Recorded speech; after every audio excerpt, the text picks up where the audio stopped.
just trying to change the world here, people. Oh, really?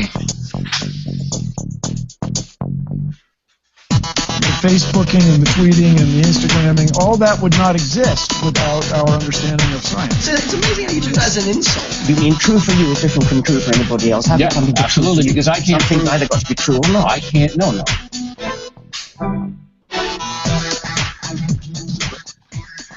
Good evening, people of Internetlandia. Welcome to ORly Radio Show 69 for Friday, July 31st, 2015, where we dismantle the current events for your edutainment through mostly rational conversations that make you go, oh, really? I'm your host, Andy Cowen, with my usual suspect, Michael. Why, hello there. Hello. And welcome to this Blue Moon edition, only because, well, a blue moon, at least according to the modern definition of the term, has nothing to do with color. It simply means the second full moon in the same calendar month. And it just squeaked in here, the 31st.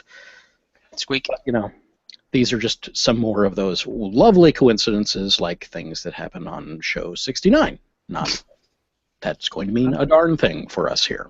No, not really.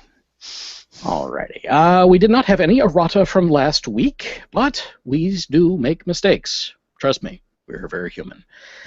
If you find a mistake, and you will, please pause the podcast and send us a note. orlyradiopodcast at gmail.com. That's orlyradiopodcast at gmail.com.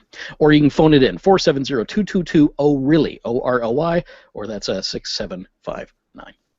Alrighty, let's see here. What do we got? Big things that happened this week. Windows 10. Windows 10. This many. Because apparently they forgot that there was a 9 and went straight to 10, but that's okay. There's reasons for that, but mostly 10 I think looks better. Now, if you are in the Google universe, like many of us are, and you've been kind of creeped out about how they read your Gmail to, scrape things out and then give you advertisements based on that information, or customize your search history, or ask you whether or not you're going to that favorite place that you always go to, and by the way, there's a 15-minute traffic delay, things like that. Then Windows 10 is going to feel right at home, because that's what they're doing in there too. They're adding in a lot of features. This is past tense. They've already done it. They've added in a lot of these features that will essentially track your movements and what you do to provide you a better experience. They've bundled in something called Cortana, which, if you have a Windows phone or have played the Halo series, then you know what Cortana is. And basically, it's similar to that Alexa device. Oh, good, she's not listening. That I was previewing on previous shows, where it's your own little personal assistant, or it's like the OK Google Now thing. So it's not nearly as effective as OK Google Now or even the other one. Because you haven't experienced it inside the Windows ecosystem. Because all those things are, the OK Google experience is very effective on the Google platform because it has all the hooks into all of your information. So if you then extrapolate that out, same thing with Siri. Siri has all the information on you because it's in your phone. It's right there. It is your personal assistant. If you got the Windows phone, Cortana looks at all of your stuff because it's got everything there. So again, now it's going to be on your desktop everywhere. Well, we'll see how that works out. But if you don't like all the spying with the stuff and the NSA and all that garbage, then Boy Genius Report, BGR.com, has come up with how to opt out of those settings. And apparently there's about 13 different windows and tabs that you have to go through and uncheck things. Of course there are. I welcome our evil robot overlords with open arms. And really, if they want to watch us, they're going to find a way. Yeah, it really... Fighting it is really... It's a losing battle. If you disable things like location services, if you disable the scraping of the email for bits and pieces, then what you're doing is you're really robbing yourself of the full experience, where they're going to help you and make it more to your liking, more tailored to your experience, and then you're going to have those little happy moments. Well, you're not going to have any of those happy moments if you just block all their ways of figuring out what you actually want. So If you like to get those Viagra ads all the time, even though you're a woman, then, hey, go ahead. Yeah, But, I mean, because you're still going to get random advertisements and things. It's just not going to be for stuff you give a shit about. Right, they're going to be very random. If you'd like them to be a little more tailored to you, then maybe you want to go ahead and give it a shot. Yeah. But otherwise, privacy has become such a concern that they've put in a lot of things to say, delete all my information, please. And as long as you're not an Ashley Madison customer, they'll do it. Oh, wait, that's a little callback from last week there. Okay. All right, and let's see, I'm moving right along. Boy Scouts vote to end the ban on gay adult scout leaders. Good job, Boy Scouts. Finally. They had already done away with the ban on both non-believing, atheist or secular scouts, and also gay scouts, but they had still had that restriction in there for the adult leadership. Republican presidential hopeful Ben Carson claims President Obama and the Democrats want to eliminate black people with Planned Parenthood. Yep. This is what we refer to as classic misdirection. They hate Planned Parenthood because they hate people using contraceptives and abortion because they want women to do nothing but pump out babies. So they're going to try to make the bad guy. They're also out of their opposition. That there's a huge exorbitant population of black people that are being aborted. That's the only reason that Planned Parenthood exists is for abortions, obviously, of course. It couldn't be that that's actually only like maybe under 20% of everything that they do. The rest it's 3%. 3%. The most recent figure that I've seen that had any kind of legitimacy was 3% of their services are actually abortions. Most of the time they actually try to talk you out of it because it has huge health implications. It does. Yes. Be informed. But, well, that doesn't fit the narrative, Mike. No, so, of course not. So, of course, they're going to continue on with this rhetoric. And Ben Carson, who is black, is also claiming that President Obama, who is black, is trying to eliminate all black people. Which just, I mean, they don't make sense with a lot of the things they say, but that's just a new category of what the hell are you talking about? Would this be a case of the pot calling the kettle black? Bum! A little bit. I'll be here all night, folks. Try the veal. Republican presidential hopeful Mike Huckabee won't rule out using federal troops to stop abortions. The hits just keep on coming, people. Well, first they'd have to pull them out of the Middle East. Hey-o! Hey, that'd be fantastic. Okay. Our troops would be home then. At least they'd have something to do stateside. Okay. Right? Appeals court rules pharmacists cannot deny medicine because of religious beliefs. About time. In your face. Do your job. That's all we're asking. Just do your job. If you have a problem with doing your job, then maybe you're in the wrong job. Just saying. And, of course, we say just saying because telling somebody that they're an idiot to their face is not politically correct or socially acceptable. Yeah.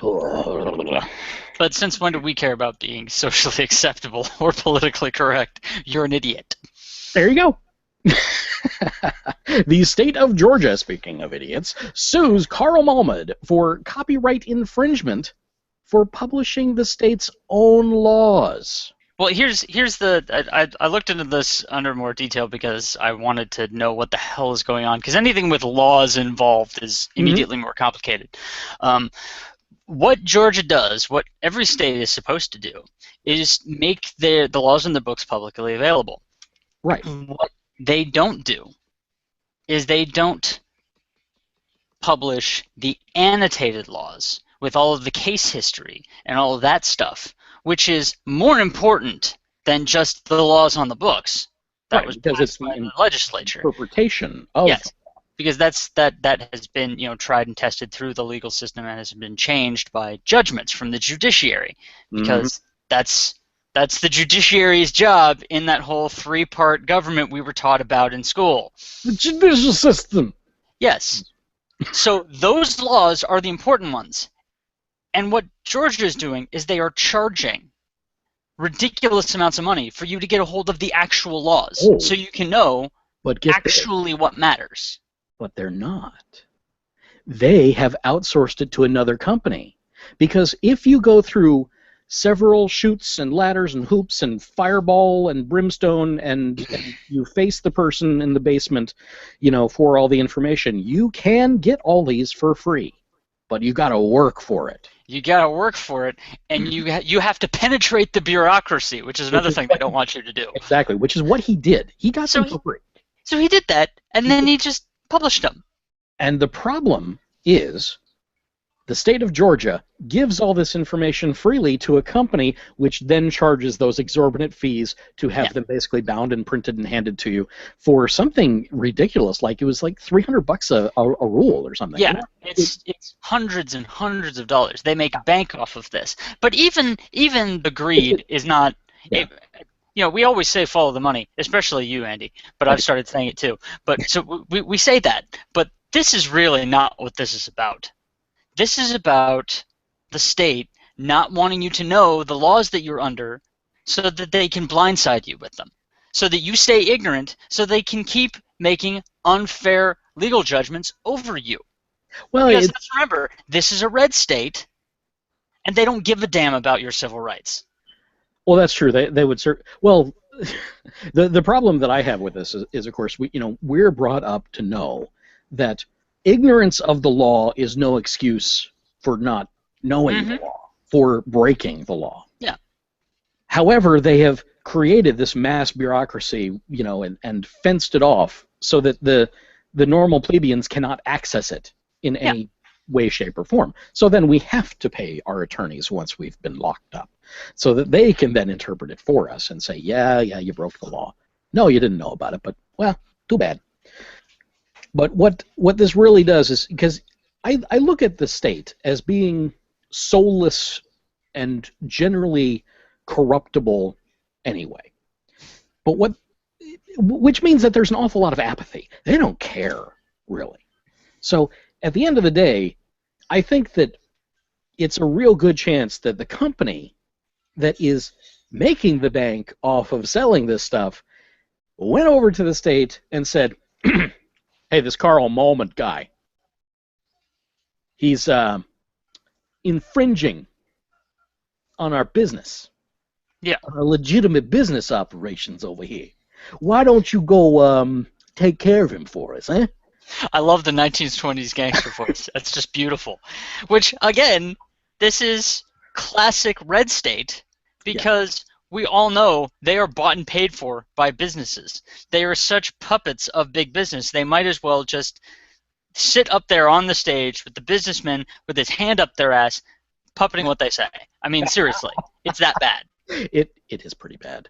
And, it's so bad that there's this article, which is several pages of very small letters, and then another article that continues on with more analysis, and that's all over at techdirt.com. Now, you can find that link and all the links to all these stories out at our webpage at orlyradiopodcast, show 69. Now, Apple, Microsoft, Google, and other U.S. firms have committed $140 billion to address climate change. How's that for living it up to the private enterprise? It's like a libertarian's dream. Well, yeah, I mean, it's like look at situations like this, because this is not the first time that something like this has happened. It's just the biggest, because that's a big number. Yeah, executives from 13 major U.S. corporations are due to announce the investment at the White House on July 27th in the presence of Secretary of State John Kerry and top administration officials. This is essentially they're looking to shrink their carbon footprints. So they're not really looking to save the world, but looking to make themselves look better in said world. But even so, regardless of why they're doing it, they're still doing it. They in the right direction. I don't believe for a second that any of them are doing this for altruistic reasons. They're doing it to look good. But if their business stops polluting the environment because they want the good press, it still stops polluting the environment. So that's a net gain for everybody. Yes, and let that be a lesson to everyone. Corporations don't have goodwill. It's just you have to do the carrot and stick thing to get them to go where you want them to go. But it's just this is one of those things that I don't get about about the red side of American politics. They want the free market to rule all and all that nonsense. Mm-hmm. And yet, the free market, by their actions, is saying things like, we believe in global warming. Global warming is a thing, and we're going to fight it. No, we're not doing it because it's the right thing to do. We're doing it because the people want us to do it, and therefore we're going to make more money. But we're still doing it. We're still acknowledging that it is a thing and it is true. And yet, the Republican hardline is still, global warming is not true. Rabble, rabble, rabble. You're a moron. Later this week, U.S. EPA is expected to announce final regulations, I don't know if this has happened yet, that aim to reduce carbon emissions from American power plants by 30% over 2005 levels by 2030. I think that's really a long time. But I think they could go faster, but at least they've given them that amount of time, so there should be less whining on the other side of the fence. It's hard to say. It's hard to say whether or not they could go faster because it depends on their current infrastructure, and which we don't know. And while we do have some pretty effective green methods, converting to them is not always easy. Speaking of global warming, a city in Iran has hit suffocating heat index levels of 165 degrees. Dear Lord. 165. This is in Bandar Mashara. I think I did okay there. With a population of 110,000 as of 2010, and the air felt like 65 degrees Fahrenheit. That's 74 degrees Celsius, factoring in for humidity. Although there are no official records of heat indices, this is the second highest level we have ever seen reported. So, to achieve today's astronomical heat index of 165, Bandar Mashara's actual air temperature registered at 115 degrees 46 Celsius with an astonishing dew point of 90 or 32 C. I don't know why anyone would want to live there. Well, it's like, why would anyone want to live in Tornado Alley? You live in Tornado Alley. Well, it's fine when there are no tornadoes. Yeah, but when the place you live in is named for something that could destroy you, well, so hard. Yeah. I mean, at least out in the desert, it's just a passive destruction. It's just hot. It's the desert. There are ways to deal with that. Yeah. To give people a little context here, if you've ever been in Houston, that's kind of what we're dealing with here, because this city is on the very north tip of the Persian Gulf in Iran, along that border to Iraq and Kuwait. So it's right in there along the Persian Gulf, probably about 50 miles in, and it's really, really hot there. No, thank you. No, thank you. I have no desire to go out to the desert. It's hot. All right. It's hot. What's the weather today? It's hot. Medicare turned 50 years old Thursday, and of course, the Republicans would like to kill it. Of course they would, but that's not news. No, not really. There is a video that I've posted here to go along with this about Robert Reich. He talks about how important Medicare has been and that it needs to be expanded, not contracted or done away with, for obvious reasons. Like if you like people living long, like your relatives, the ones that have aged out of certain systems and, retirees. Yeah, it's kind of an important thing. And, if we do away with it now, we are cutting our own nose off because eventually we're going to get old too, people. Wouldn't you like to have that social safety net there to fall into a little bit as you get older? I mean, it seems logical, but go figure. I mean, purely devil's advocate here, the argument can be made that we need to care less about the health of old people because they're on their way out. And the more people die, the less population stress there is on the planet. But that's just mean. That's so callous. Yeah. It is. It's callous and heartless, and while I do believe that depending on some of the choices that some of the powers that be make, we may come to that point in our society where we seriously have to consider those kinds of pressures, I don't think we're there yet. Well, that would be assisted suicide. Yeah. Or even mandatory suicide. Yeah. Talk about death panels. Like Logan's Run style shit. You get 30 years and you're done. Yes, definitely. But we're not there yet. No. Nowhere. Well, with Logan's Run, I think it was 35. 30. I have to watch that. It was 30. Yeah. So the only reason I remember that it was 30 is because Fallout New Vegas had a reference to it. Because when you had all the DLC installed, the level cap was 50, and if you got the Logan's Run perk, you only leveled to 30, but you had like all these bonuses, but you couldn't level any higher than 30. So it was a funny reference that makes me remember. Very good, very good. All right. AP History caves to conservatives, the AP being advanced placement, and will downplay slavery and focus on American exceptionalism. What does that even mean? It means that we're better than the rest of the world, and here's why. Oh, which we're not. Yeah. That's okay. No, it's not okay. It's see. Not okay. Ben Carson, an actual Republican presidential candidate, went even further, saying, I'm a little shocked, quite frankly, looking at the AP course in American history that's being taught in high schools across our country right now. There's only 2 paragraphs in there about George Washington. George Washington, believe it or not. Little or nothing about Martin Luther King, a whole section of slavery and how evil we are, a whole section about Japanese internment camps, a whole section about how we wiped out American Indians with no mercy. I mean, I think most people, when they finish that course, they'd be ready to sign up for ISIS. Okay. Again, I'm going to devil's advocate here a little bit. Because honestly, I do he's got in a very, very small concession here. I'm going to say he does have a point. Because I took AP History. And I didn't like it. Because, well, one, I knew more than they taught because I read. And 2, because, yes, they focus on all the bad things that have happened in America. And a lot of good things have happened in America, too. And it is easy to lose sight of that because, especially for people like us, what we do, we want to highlight the bad because this is bad and we need to fix it. And that's important. But it is also important to remember the good things that we have done and the victories we have achieved. Like, I was on Tumblr today. This is going to be a good story because it starts with I was on Tumblr today. And as one is these days, yes.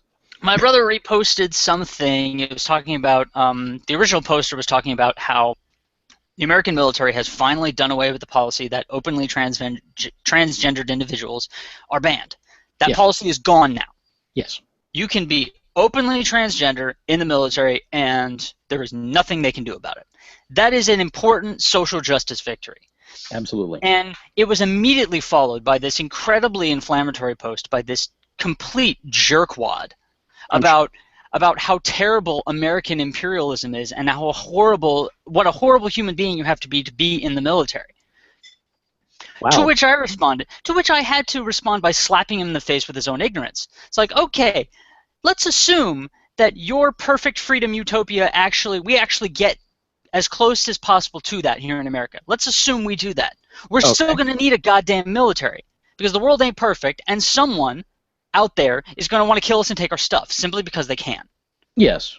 Your pretentious, misguided personal politics don't matter when someone's putting a bullet through your brain. You're still going to need the military. If there's animosity, we have to have some sort of protective service. Yes, you're still going to need a military. Yeah. So it is important, therefore, that we celebrate this social justice victory in our military because we want it to be the best it can be. And representative of the people that it supports. Exactly. So this thing about AP history is, yes, it focuses on all the bad stuff and doesn't talk about any of the good things we've done. And I didn't like that because any history course should be an honest representation of what has happened in this country. Yes, slavery happened and it was terrible.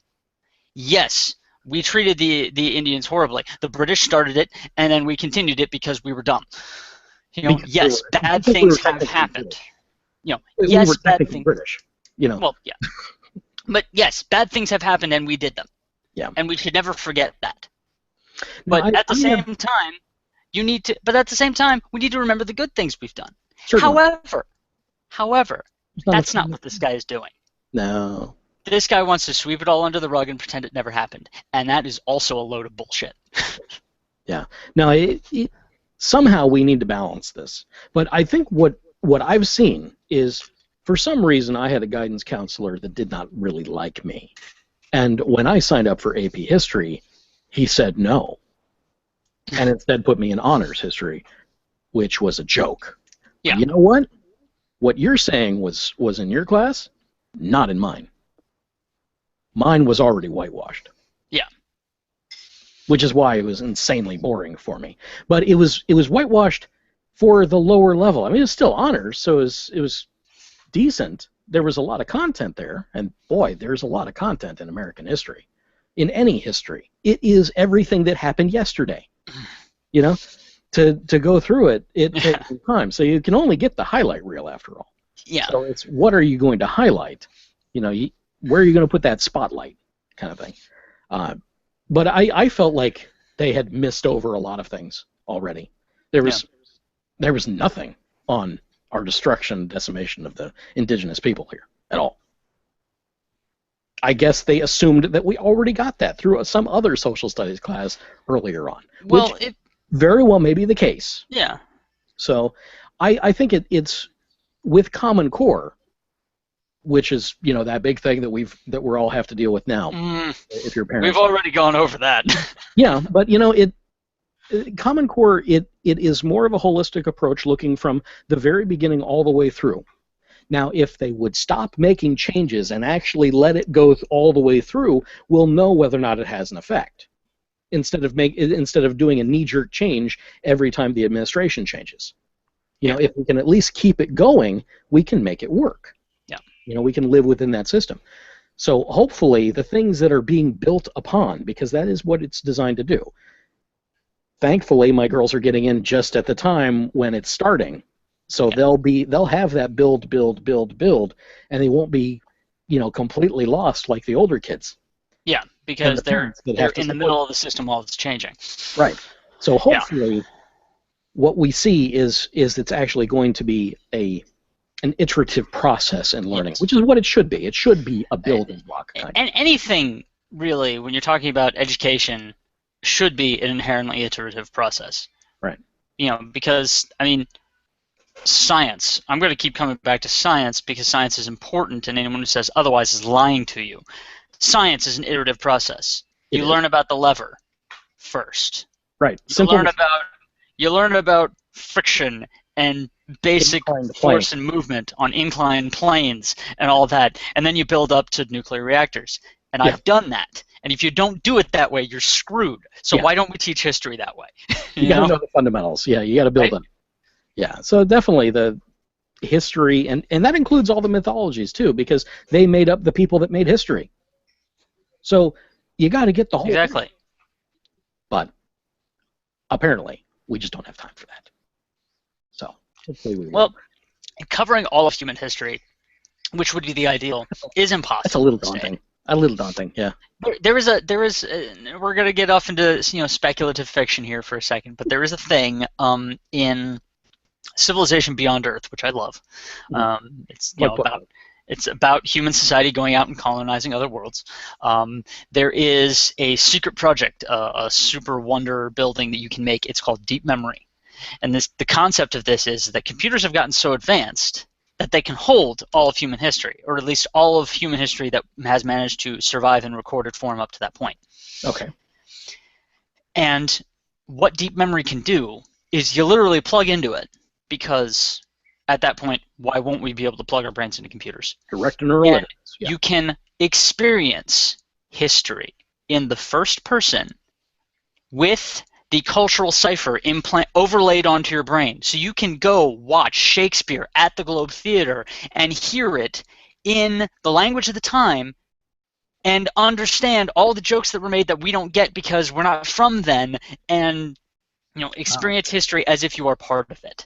And this concept, this thing that I want to see happen, will make teaching history so easy.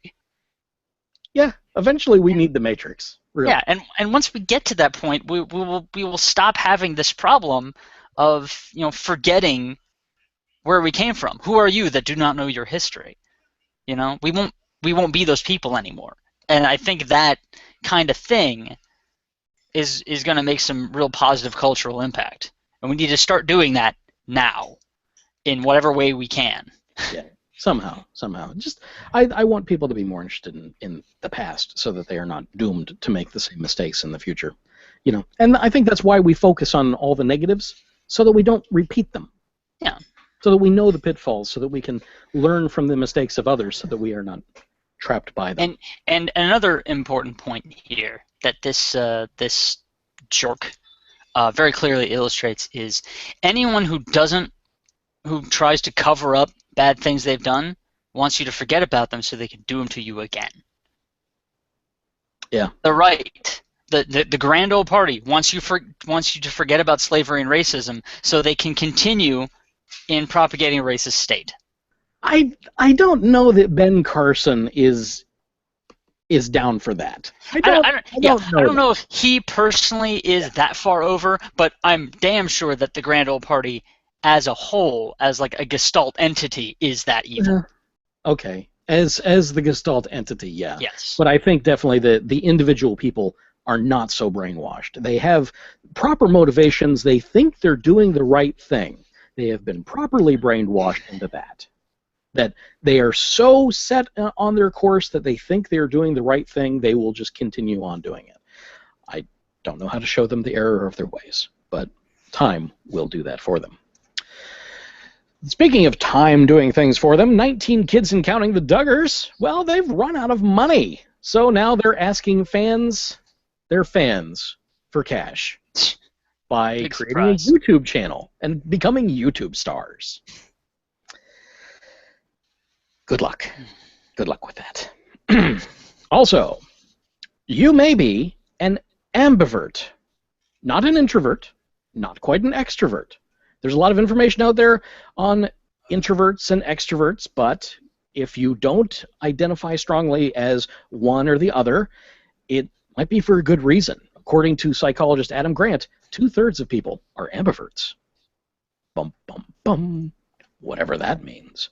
And you can go find out all of those links are in our show notes, our extensive freaking show notes, out at orlyradiopodcast.com.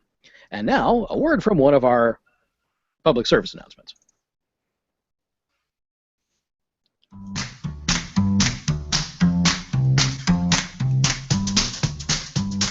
Are you annoyed by misinformation spreading like crazy, and you want to stop the flood of nonsense coming from all directions? Go to Wikipedia, as do all those millions out there. Did you know there's an edit button on all Wikipedia articles? Why don't you go and hit that button to start making the world's largest online encyclopedia a more reliable source of information? If you're specifically interested in skeptical topics, come and join us at Guerrilla Skepticism on Wikipedia, an international endeavor to change the world for the better, word by word. There are many ways you can contribute. You just need to start. You speak several languages, all the more reason to join us. We provide training and all the help you need. If you want to make a change, there's a nice community waiting for you out there. Contact us at gsowteam@gmail.com, visit our website, that's guerrillaskeptics.com, or check out the Guerrilla Skepticism on Wikipedia Facebook page.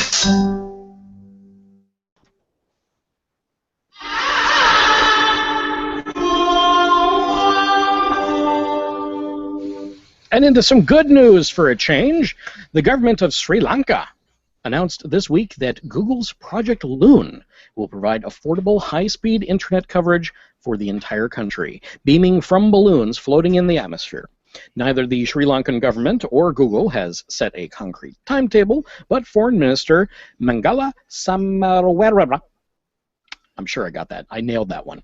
Made mention of the country being covered in a few months. The country of Sri Lanka covers 24,954 square miles with a population of a little more than 22 million. Loon's latest iteration is called the Nighthawk, a collaboration between the Loon team and aerospace designer Raven Aerostar.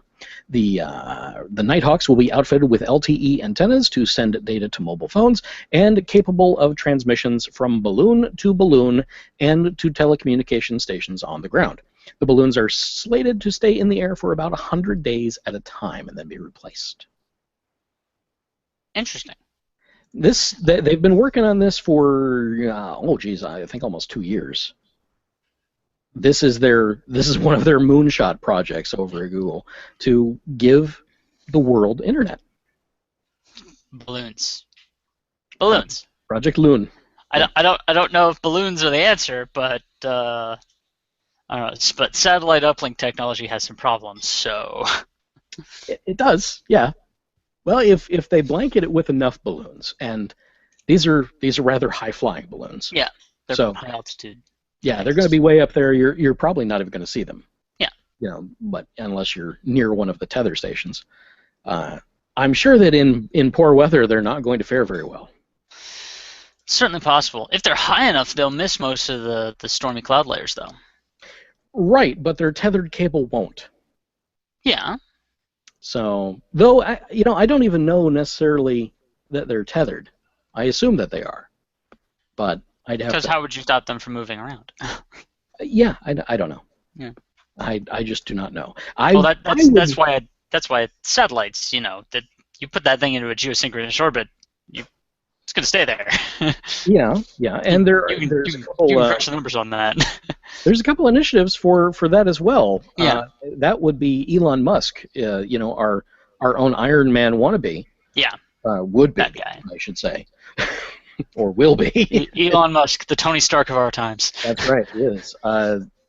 He's working on microsatellites to blanket the atmosphere, and it basically just be a continuous reamping of those, because they would be in low Earth orbit, and eventually their orbits would degrade and they'd become lots and lots of falling stars. But they would probably, I'm not sure how long they would stay up, maybe a year and come back.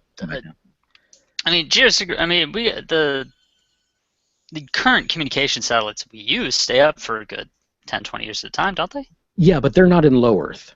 It's true, they're not. Much higher. Almost at Lagrange points, I think. So, I mean, they try to... I don't think they're that high up. The Lagrange points are fucking out there, dude. That's true, they are. Yeah. Well, maybe that's where they need to be, though. Maybe. But it would certainly give them the ability to cover most of the planet. Yeah. But then you get the clouds. So that's going to be a problem, too. Yeah. And latency. Oh, my God, the latency would be terrible.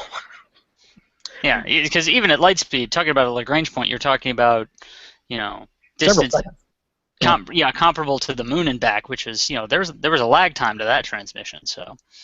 Yeah, I don't remember what it was. It was, what was it, Ben? 4 seconds. 4 seconds. Thank you, Ben. Well, thank you very much, Jessica. Now, another option here would be Facebook. Mark Zuckerberg had announced the completion of Aquila, and that's Facebook's first full-scale aircraft designed to deliver wireless internet with lasers as part of their project with Internet.org. Aquila is solar-powered, weighs less than a car, and has a wingspan of a Boeing 737. So these are supposed to basically be self-powered and just stay aloft. And with modern drone avionics, they could just be up there and just do their thing. Loiter mode, as our drone pilots would call it. Just loiter over this country and provide it internet, would you? Thank you. So I might be with the Zuck on this one. I think that might be the better technology.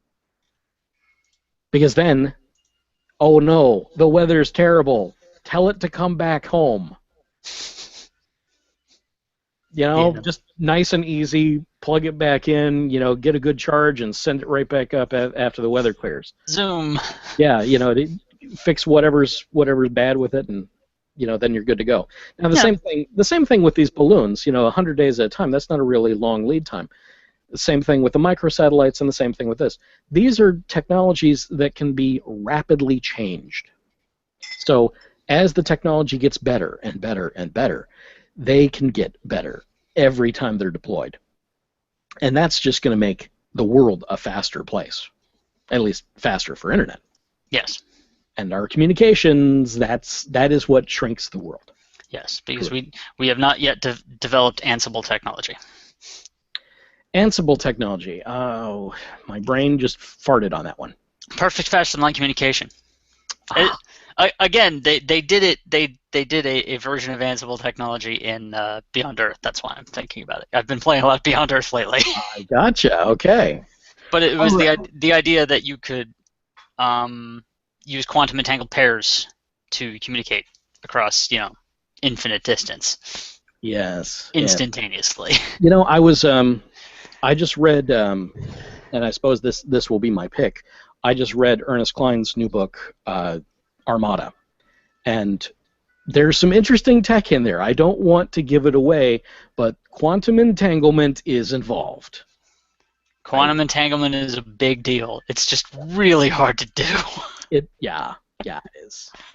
Especially for what they want to do with it, because it's so promising. So promising. But no, we're not going to go into that. Anyway, so into a break here. I did not get a chance to edit any of the wonderful logical fallacies that we've been presenting you, but I have one that I'm going to read. If you would like to provide us one, please go ahead, record yourself, go out to your logical fallacy is, and record as many as you like in roughly the format that you've heard previously. Go ahead, promote yourself wherever you're doing, whatever you want to promote, that's up to you. This is your time to shine on the show. And then just go and pick your favorite logical fallacy, or your least favorite logical fallacy, as the case may be, and just rattle it off for us, and then just send that over to us at orlyradiopodcast@gmail.com. Today, it's burden of proof. You said that the burden of proof lies not with the person making the claim, but with someone else to disprove. The burden of proof lies with someone who is making a claim, and is not upon anyone else to disprove. The inability or disinclination to disprove a claim does not render that claim valid, nor give it any credence whatsoever. However, it is important to note that we can never be certain of anything, and so we must assign value to any claim based on the available evidence, and to dismiss something on the basis that it hasn't been proven beyond all doubt is also fallacious reasoning. Example: Bertrand declares that a teapot is, at this very moment, in orbit around the sun between the Earth and Mars, and that because no one can prove him wrong, his claim is therefore a valid one. And with that,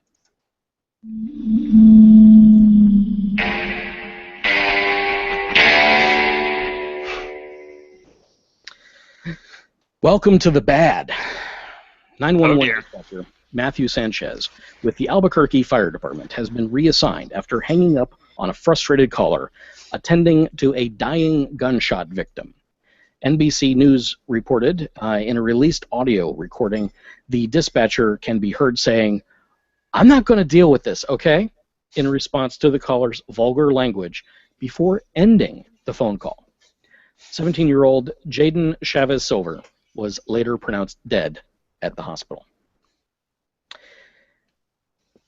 Now, they've taken the reports of this insubordinate action very seriously, which they should, and they have pulled the person off the desk. He's on administrative leave while they continue to deliberate what's going to happen, and I can only hope that sensitivity training of some type can be put into the fix, into the mold here.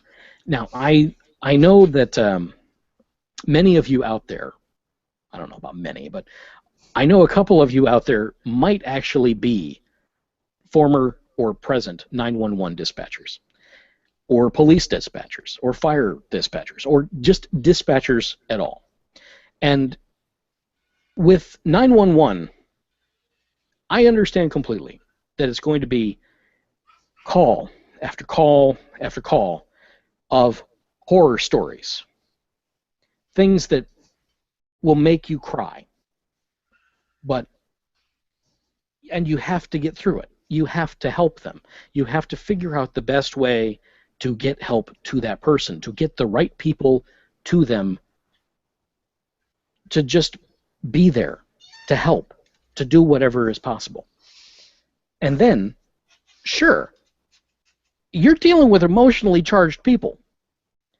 And I don't know if you've noticed, but a lot of people, when they're emotionally charged, they say some vile things. And, oh, yeah, maybe Mike. Yeah, just a little bit. I'm kind of the poster child for that, honestly. At least for our show, yes. Yes. For our show, yes. So these things happen. As another fellow human being, I completely understand this and I empathize with that position, because your shift doesn't end with that one call. You don't take one call and go home.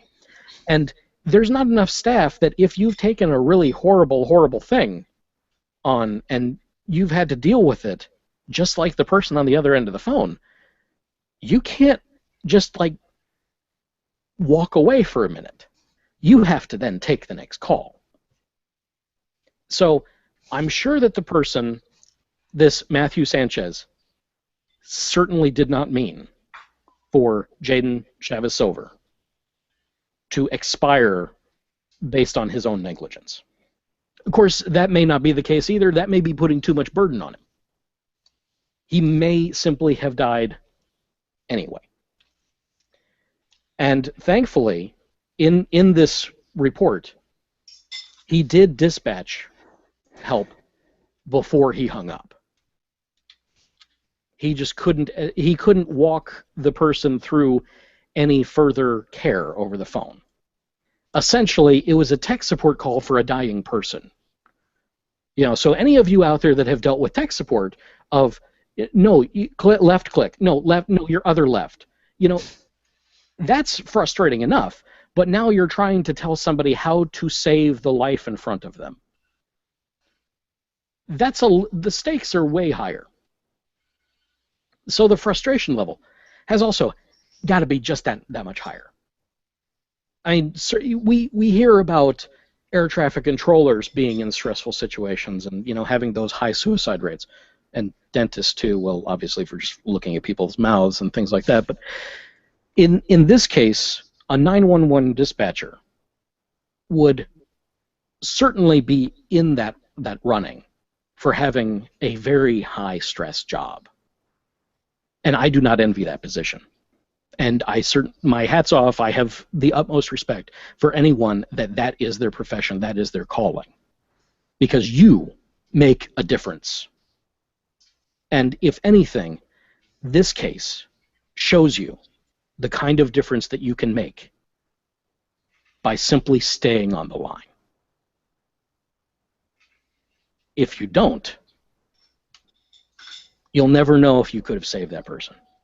If you could have been the driving force that got that person to do the right thing, to put the pressure on the right wound to make sure they didn't bleed out, to provide the right rhythm to keep oxygen in their lungs, to keep their brain oxygenated so that they did not die. But without the proper instruction, without keeping a level head, without being able to go through it, what are we going to do? What are we going to do for the 911 dispatchers? I mean, this is a failing, certainly of the person, but is it not also indicative of the organization? Should they have shorter terms? Should you only? I think they don't have an 8-hour shift. I don't think. I think it's smaller. No, it's 8 hours. It's 8 hours? Mm-hmm. Maybe it should be less. Well, especially in areas that are particularly rough.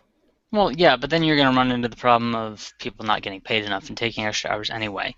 I mean, that is really neither here nor there. Any kind of hour crunch when it comes to a high-stress job, especially in this. I mean, you talked about hospitals earlier. A lot of hospital staff, because of the requirements and because they don't have the funding for full staffing to do what they really need to do. They have full staffing according to what bureaucrats think is full staffing, but they're the boots on the ground, and they know what makes a difference, and they know they need more people than they have, that they can have, because the powers that be won't let them. They fudge their reports all the time so they could stay on call longer, so that they can get more done, because that's what needs to happen. So that's its own separate problem, and that is a problem that needs to be dealt with. But hopefully, as we start winning the wage war in this country, that will be resolved to, maybe not to everyone's satisfaction, but it'll be better than it was. In this case, while, yes, I understand this fellow's contradiction, he's doing a very difficult job. At the same time, you knew what you signed up for. You know what your job is. This isn't a tech support job where if someone starts swearing at you, you can hang up and it's company policy. You don't have to deal with that. This is different because the guy on the other line could be dying. Yeah. And you need to be there. You knew what this was. You volunteered for this. And yes, it's difficult to deal with. Dealing with any kind of life or death situation is not easy. Not questioning that part. But yeah, and it wasn't a choking victim. Yeah. It was a gunshot victim. But and yeah, he was probably going to die anyway, because gunshot victims who don't get immediate attention, there's a reason that people want to outlaw guns, because they're deadly. Yeah, But it that's- is a tool with a single purpose. Yeah, that is still not the point of all of this. The point of all of this is you willfully, you didn't just give up. You told the guy on the other line, you're not worth listening to. You don't matter. That's unacceptable. If the story had come across that the dispatcher had froze, that he had stayed on the line but not been able to say a single word, Mm-hmm. and there was an investigation into that I would have sympathy for. This was a guy making a conscious decision that, nope, I don't care about your life anymore. That's not acceptable. Yeah. I do have sympathy for the position you're in. But your choices, what you do with the situation you're in, dictates how I'm going to judge you. And right now, I judge you unworthy. I judge you unworthy of my sympathy, because you didn't try. You didn't freeze up. You just said, I don't care anymore. And when you make the conscious decision to put yourself into that kind of role, that's the thing you want to do for a living, and people are depending on you, you don't get to make that call. You're scum. And you don't just deserve to be moved to a different job, you deserve to be fired. Yeah. I have to assume, through any logic, maybe there's a union involved and, that he'll just end up somewhere else. But this is such an insubordinate action. It cost a life. It very well potentially cost a life. That would be not probably admissible in a court. But yeah, you're fired. Yeah. You are no longer somebody that they can trust on the phone. You've lost that trust. Yeah. Are any of your coworkers going to be cool with this? I can't think of that either. You're going to be shunned. Just leave. Quit. Go away. Go away. So, hopefully, this kind of thing, it gets enough traction that the 911 call centers around the country get a little bit more attention, and this enters their consciousness a little bit more, and just kind of refocuses them on the job that they're there to do, that they aren't just a tech support call. It means more. It means so much more. It means life and death most of the time. And that's why you're there.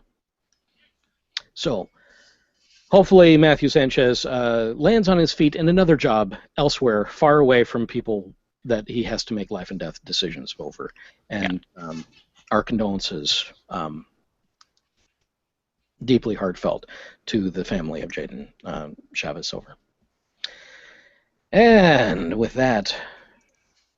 Hi, ORly Radio listeners. This is your host, Andy Cowen, calling my voicemail to make sure that it still works.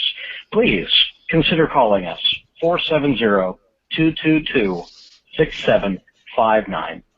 Bye.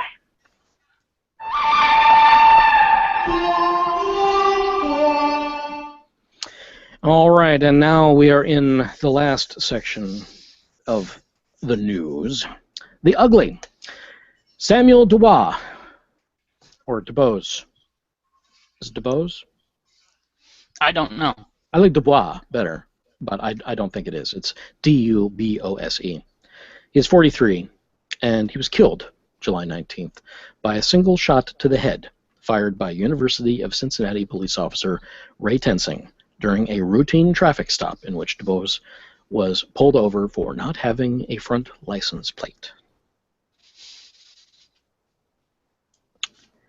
This has made national headlines. There is body cam footage of the incident. It is highly graphic. I'm not going to subject you to the audio because I think that if you really want to go find it, you certainly can. There is a link in the show notes. This is yet another in a very long line of police violence, uncalled for, police escalated violence in this country. I think we've gone past violence at this point and moved on to brutality, because they say in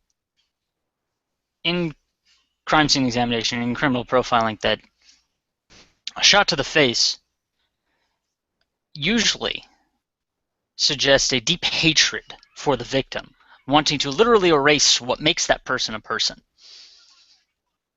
And he didn't fire blindly. He aimed and shot to destroy the man's head. That's just obscene. It seemed a little more frenetic than that. That there was a bit more going on. To read from the article out on the Guardian. A white police officer who gunned down an unarmed black man in Cincinnati, Ohio, has been indicted for murder by grand jury, as the county prosecutor described the shooting as, quote, the most asinine act, end quote, he had ever seen committed by a police officer. Tensing had maintained that he was dragged by DuBois' vehicle after the two entered into a physical altercation and was forced to shoot. But Hamilton County Prosecutor Joseph Dieters said body camera evidence completely contradicted this account. In a frank assessment of the officer's conduct, Dieters said Tensing had, quote, purposely killed, end quote, DuBois, and that he, quote, should never have been a police officer, end quote. DuBois' death is the latest in a string of high-profile killings of black Americans at the hands of U.S. police, and comes almost a year after the death of 18-year-old Michael Brown in Ferguson, Missouri, which prompted the widespread protests around the U.S. The incident also follows the police shooting of unarmed 50-year-old Walter Scott in South Carolina, where eyewitness video led to a murder charge against the officer responsible. Tensing's body camera footage shows a relatively calm exchange between the two, and there appears to be only a short altercation. In the recording, Tensing asked DuBois, a father of 10, ouch, for his driver's license a number of times, and inquires about a bottle on the car floor, which DuBois hands over. At one point, DuBois says, I have a license, you can run my name, after telling the officer he cannot find his card. I didn't even do nothing, DuBois later says, as the officer instructs him to take his seatbelt off. At this point, DuBois appears to pull the door shut and start the engine. Tensing appears to reach inside the car, and the car begins to roll slowly. Tensing then shouts stop twice, pulls his firearm, and shoots in through the open window. Dieters said the video showed that Tensing actually fell backwards after shooting DuBois, and that he was not dragged at all. Quote, it is our belief that he was not dragged. If you slow down this tape, you will see that happens. It is a very short period of time from when the car starts rolling to when a gun is out and he's shot in the head, Dieter says. Dubois was simply slowly rolling away. So, I mean, I could go on. I'm not going to read the whole thing. You can go out and take a look. But this is just a completely asinine, as was said, asinine act. And some people simply should not be police officers. I'm fully of that mindset. But I'm also not I'm not a hiring manager.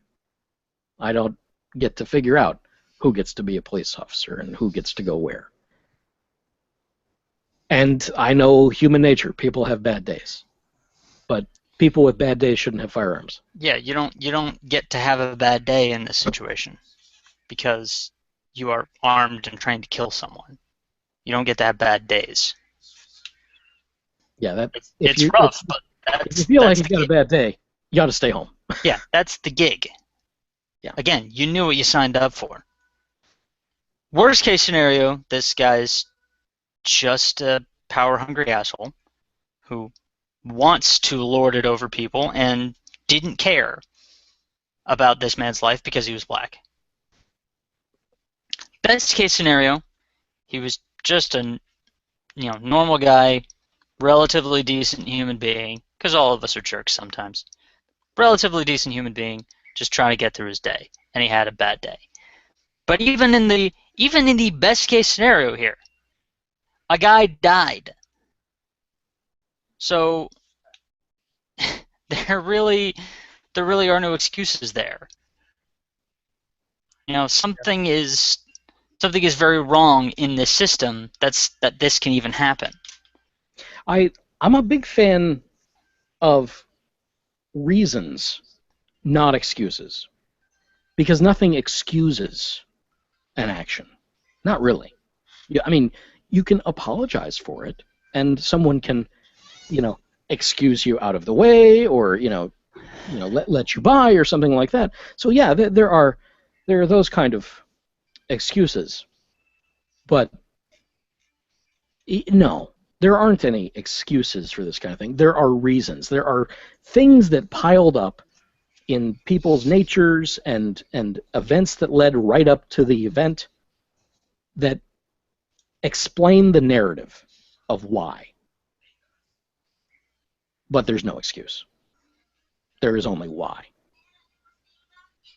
So whenever I look at these stories, I dismiss the excuses and the platitudes that people will pull. And I just want to know, how did we get from A to B? Yeah. How did we get from you putting your pants on in the morning like everyone else, like the guy that died, the same way? How did you get from there, eating your Cheerios in the morning, having coffee, reading the paper, walking the dog, whatever, your normal everyday activities as a human being on this planet? How did you get from there to shooting another man in the face? Man who wasn't doing anything. He said it himself. I haven't done anything wrong.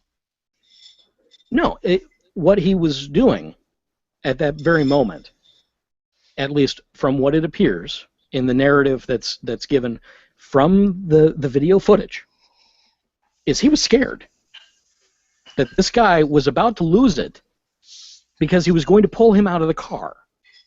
And with the current news that we've had, a black guy or woman being pulled out of a car by a white officer is not a good thing.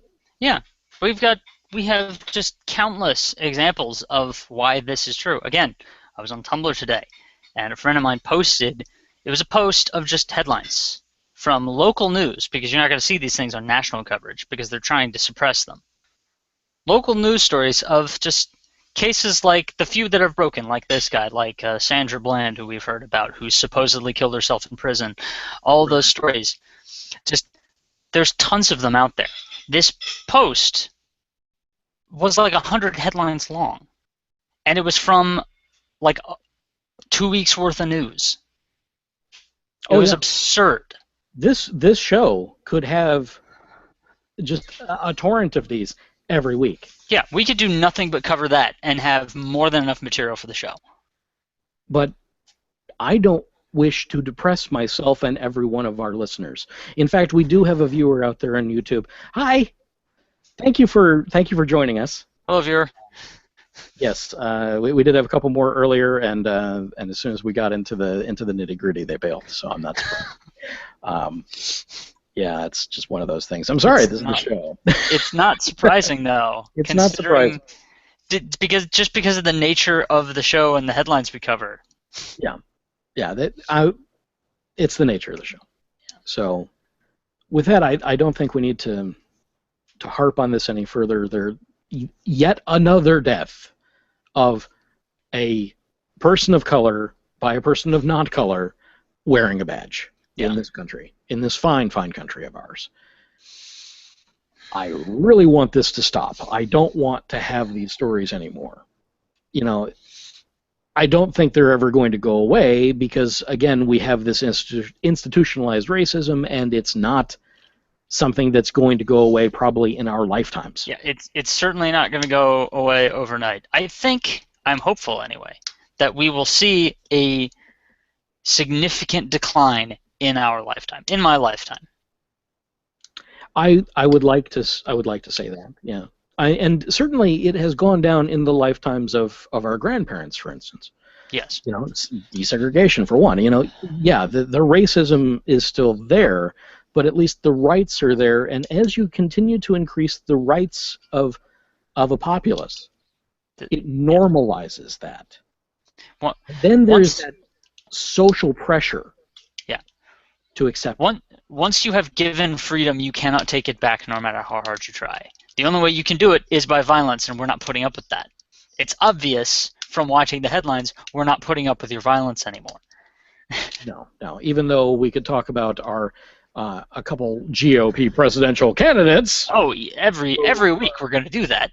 Willing to eliminate, Planned Parenthood and roll back Roe v. Wade and roll back all these rights for all. But the point is, and we cover things like this, and we've seen these just as long as we've been doing the show. We see these transformations happen, like this week with the thing about the pharmacies having to give out birth control. That big win is that you can take that step back. You can succeed because we've seen it happen. We know evil can succeed, but we also know that in this society, with free flow of information and with the people getting the news faster than you can put a spin on it, that we're going to take it right back. And that's what's happening. It's like, yes, you can win in the short term. In the long term, the tidal wave of culture is going to win. It is a cultural pressure. We are definitely in a cultural pressure. I was talking to my dad, my dear old dad, just over the last weekend, and well, he is a product of his time. He is definitely a product of his time. Oh yes, he's a Christian. He definitely has some racial biases, and he's not very fond of gay marriage and that gay relations. He was not very fond of even Mrs. Doubtfire with cross-dressing. He did not like that at all. Things, that's the level. And he said, I've lived too long. And I found that very poignant. Yes. I do not like to hear my father say such things because I do not think that he has lived too long. Certainly, I would like him to live much longer because he's my daddy. So I want him around. Yeah, but there is that. Having that self-awareness is good on the part of a person of that generation. I know someone similarly who is incredibly racist.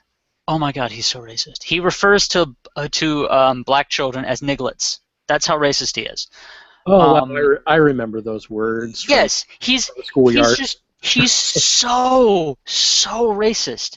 But he realizes, because he's like 80 now, he realizes that the world has passed him by, and that people don't think the way he does anymore.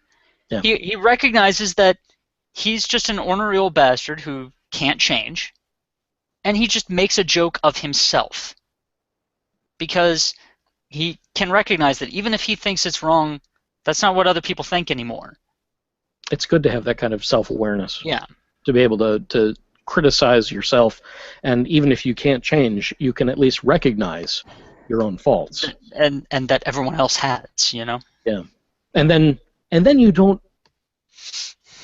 force your own bigotries on those other people. You just kind of sit in the corner and are the crabby old man. Yeah, you're just the quietly racist, crotchety old man in the corner. Yeah, or woman. I don't want to be gender biased. But I don't know about your experience, but my experience it's more so on the part of the males who get like that. It is because their patriarchy has fallen. Yeah. You know, that they have been more marginalized. Women have had more and more rights as time has gone on. So they're not as crabby about things because they have gained more rights, whereas men have been more equalized, and they're less superior, which means bad things for them. Nobody likes. Well, they think they're less superior, that they've been brought down, which really everyone else has just been elevated to their position. Right, but that removes their privilege. Yeah. And nobody likes having their privileges removed. It's like, I had the key to the executive washroom, and now everyone can go in there. Gosh darn it. Well, suck it up. Exactly. So, it's a thing. It's a thing. And as time marches on, it is the great equalizer. The culture that we have, has become just, it's so much better than just it was 10 years ago. We are very accepting now. And a lot of people would say that, we've been Hollywoodized or whatever. That's the kind of culture, we're all supposed to be driving around Priuses and culturally and socially and environmentally conscious. And you know what? Yes, we are. But what's wrong with that? There's nothing wrong with that. Yeah, every time that someone says something like that, it's like, okay, so what's wrong with this? What's wrong with this picture? Why is it bad to be accepting and to want to make the planet last longer and to be less wasteful? And why are all of these things bad things? Yeah, there's one of those memes. There's no compelling argument. Yeah. It's one of those memes with the big, huge room, auditorium filled with, scientists and everybody, and up on the board there's, global warming and, climate change, the hoax or whatever, and somebody raises their hand and says, what if we go through all this and spend all this money and make the world a better place for nothing? Right? Like, wait a second. Even if we failed at the original mission, but we still made the world a better place. We still made the world a better place. It's like what I was talking about earlier with the big companies spending all that money on reducing carbon emissions. I don't care that they're not doing it for altruistic reasons. Right. They're still saving the planet. And since we live here and keep all of our stuff here, that's a great idea. It's kind of a big deal. Yeah, that I heard. Just because this is the downer segment, I heard I was listening to an interview with an author of a book that I'm currently reading. I'm reading Aurora by Kim Stanley Robinson, which is a great book, by the way. So far, so good. But his idea was in researching leaving the planet, as our friend David, longtime contributor to the show, would say. I think we just lost Mike. Hopefully he'll pop right back. But I will continue on for the listeners. Oh, there you are. Communications were temporarily interrupted. You dropped off there. But I think I accidentally closed the window when I was trying to look at my bookshelf to find where I recognized Kim Stanley Robinson from. I have his Red Mars series. Yes, there you go. Yes. So he's a sci-fi author, and his focus has been getting, that whole great wagon train into space, getting off this rock, leaving the planet, as David would say, getting off this rock. And he has come to an unfortunate conclusion in all of his research, because sci-fi writers do that, They do a lot of research because writers like him who do hard sci-fi, because his is hard sci-fi. There's nothing fanciful about it. No, it's as real as it's going to get. Yeah. And he has come to the conclusion that unless somehow we transport everything from the planet, all of the microbiota, every little bit and magnetic wave and things like that, it may be very, very, very, very nigh impossible for us to live off of this planet. Just let that sink in. We can't leave, if he's right. We cannot live in space. We cannot live in an orbital platform. We cannot even terraform another planet. We can't do these things. Technically, we can't do them right now. But even in the near future, when such technological marvels are possible, it still might not be a viable solution for the long term of our species. So this is our home, and we need to take care of it for future generations. Otherwise, we have doomed ourselves and everything else on this planet to extinction. Note we are in the 6th major extinction event of the planet, already in progress, and we are certainly helping it along at an exponential pace. I have to say, as much as I like the guy's writing, and I do love the guy's writing, as I said, I have his Red Mars series, Red Mars, Green Mars, and Blue Mars, and I think they're fantastic. Because he does a great, it's not just about the science of getting there, it's about the culture of what's going to happen when we get there, which is fascinating. I think his outcome is a little too bleak. I'm much more optimistic about it simply because knowing what we know, just on this planet, about life's propensity to occupy every environment it possibly can and adapt to changes, and do so extremely successfully. Yeah. I see no reason why we can't adapt to another world. I think maybe it's a matter of sure, we should bring along an Ark with us. We should bring a gene vault. We should bring as much as we can to help us out. But I see no reason why we can't adapt to a new world.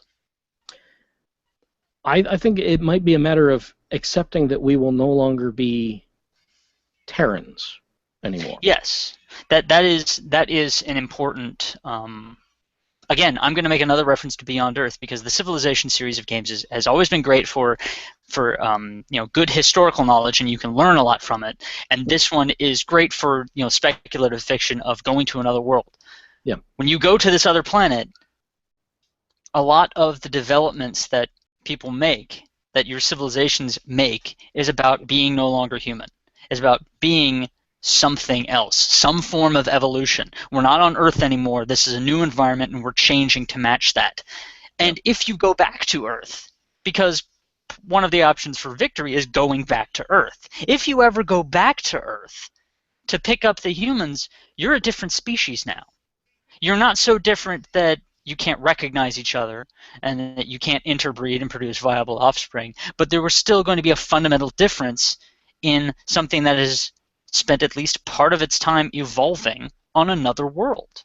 Yeah, it'd be the difference between Homo sapiens and Neanderthals. Yeah, and we need to recognize that, and we need to be okay with that, which is one of the reasons that we need to push for all of these equality things on this planet so hard, because we are literally making up differences. Yeah, we have to fight over. We have to make changes. Yeah, and if we ever get out into the world, we are between two planets. Humans are going to be actually, measurably genetically different. Yeah, diverging evolutions. It will happen. And we need to get okay with that real quick. Well, maybe not real quick because evolution does take a long time. So generationally, I think that we would probably be okay. But yeah. As a species, we have to be okay with becoming another species, and there are so many, the Flat Earth Society, if you will, that think that we are the pinnacle, we are the apex, that we were, not only did we not evolve, but we are not evolving anymore, even if we did evolve to this stage. No, we're done. And that we're Well, supposedly perfect. If we are perfect, how do we have so many flaws? How do we have so many defects? It's just, it doesn't make any sense. Yeah, just take Biology 101 and you'll figure out that we are not perfect. How much of our genetic code is junk? Literally junk that doesn't code for anything. Well, it's a lot.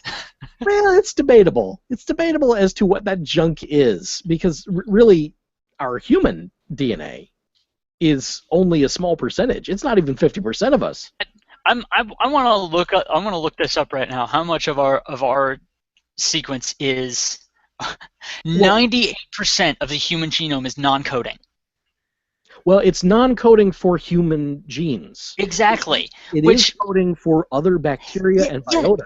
Yes, but just separating that from it, separating the fact that we are, and this is another thing that you have to consider and you need to think about as a human being, that you are not a single organism. You are a portable ecosystem. We are a collective. We live in symbiosis with a lot of organisms. Mm-hmm.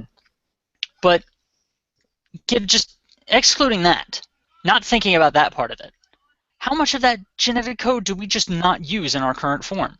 How much of that is junk? How much of that can be cut away and make our system more efficient? Can you imagine?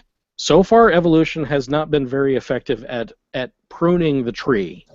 There are certain species where pruning out that non-sequencing genetic code has happened at a very expeditious rate. Yeah. But most of the time, and this is why we can look at the genomes of other species on the planet and recognize common heritage. Because of all those non-coding sections. Because they were the same from here to here to here to here to here. Yeah, because it just stays stored. It's our genetic history, and it's in our cells. But now imagine what could happen if we got rid of all that crap. If we were able to go down and, after we have mastered the genome, because while we have mapped a lot of the human genome, I don't think we can say we've mastered it yet. We've mastered it, but we haven't mastered it. But once we've gotten to that point, we can just take out the stuff that doesn't matter, and we can just take the genetic code down to its essential components, down to the stuff we actually use, and make that whole process efficient. How much healthier will we be? How many less mistakes will happen in transcription and coding and replication? How many diseases of essentially time and error, because that's all cancer is error over time. Yeah. How many things like that will just go away? Right. That in and of itself would produce a new breed of human. We would no longer be Homo sapiens anymore. We would be something else. We would look phenotypically the same, but our insides would be completely different. It would be time is the only thing that's going to be able to tell us about that one. And time is definitely one of those weird things with gene sequences as well, because a lot of that non-coding stuff, it's non-coding at a certain point in the life cycle. And then as you carry on, then it switches on because of life events or whatever happens, and then it does its thing. If any woman that has ever has had a child and given birth, they know how much their body changes. And that's just part of the genome. You've been triggered, and all of a sudden all of these things are going to happen, and you end up being a slightly different person at the end.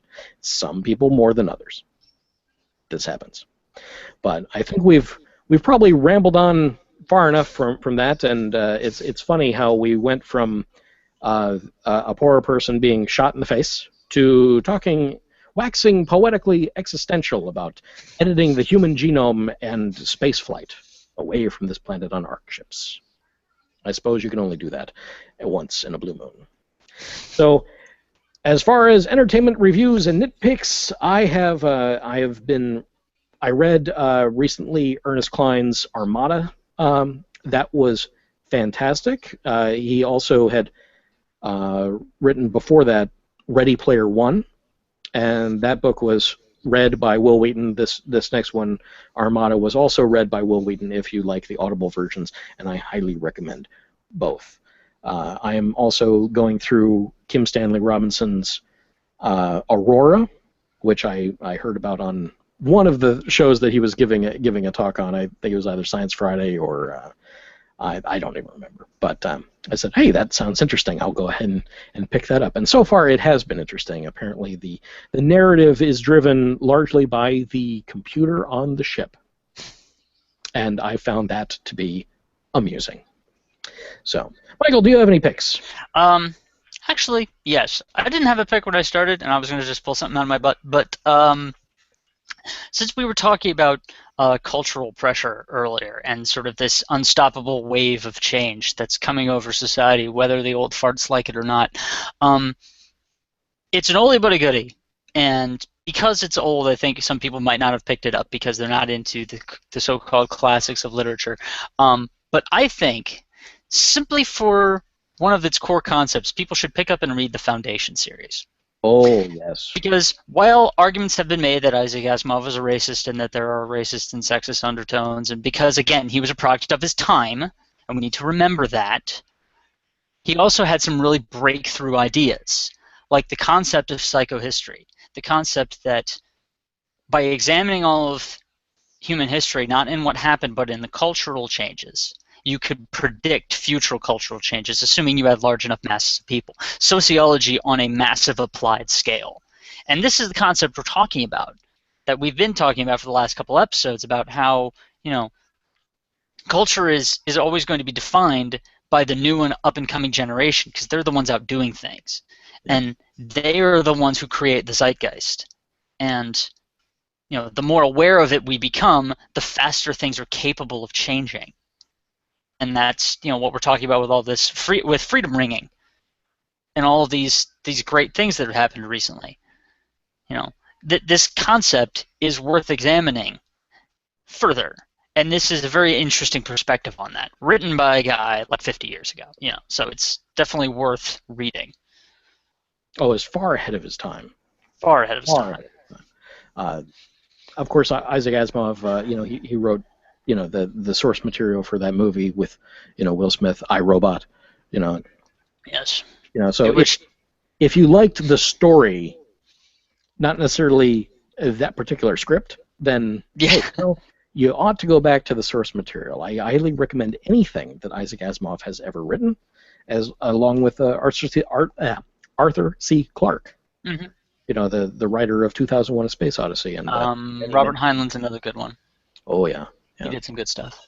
So much sci-fi, so little time. Mm-hmm. And with that, our time is at an end. That's it for us tonight. We'll be back next Friday at 9:30 p.m. Eastern or thereabouts. In the meantime, the conversations should continue on the web. Head over to orlyradio.com. That's ORLY radio.com for all the links right there at the top of the page. And do watch us live and chat in the IRC if you can. I need to remember to actually crank that up next time. Anyway, if you've liked what we've done here, you can help keep the lights on. You can follow the Help Us link on the webpage right over there, and that'll take you to patreon.com. That's patreon.com/Cowen, C-O-W-E-N. That's me. And if that's too rich for you, we completely understand. But you could contribute to the show with other ways, in topic ideas, corrections, advertising offers. I do that every time. I really do. Unclaimed lottery tickets, hate mail, and unsolicited advice by emailing us at orlyradiopodcast@gmail.com. And hey, how about leave us a voicemail, 470-222-6759. You can also post and vote on stories on our subreddit. Leave us a glowing review, please, on whatever platform you found us on. And of course, like the Facebook, follow us on Twitter, Tumblr, Google+, and subscribe to the YouTube channel where you can see our lovely visages and all of our reactions to the weird face-palming moments that we have. We can't thank you enough for spending some time with us tonight, and until next time, this has been ORly Radio, part of the Cowen Services Network. Music was created by Kevin MacLeod of Comtech.com. Go over there, take a look. It's good stuff. Good night, everybody.